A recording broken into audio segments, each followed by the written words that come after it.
In this video, let's look at some number formatting keyboard shortcuts in Microsoft Excel.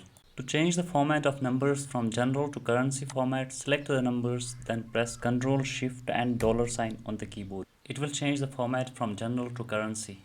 In the same way, to change the format of numbers from general to percentage, select the range of cells, then press Ctrl, Shift and percentage on the keyboard. It will change the format to percentage. To change the format from general to number format with decimal places and 1000 separators, select the cells, then press Ctrl, Shift and note of exclamation. You can see that there is 1000 separator here and 2 decimal places.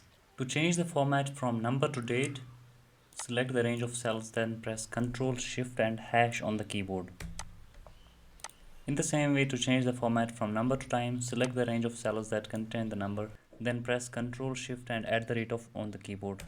Now to get back to the general formatting, select the range, then press Ctrl, Shift and $sign on the keyboard.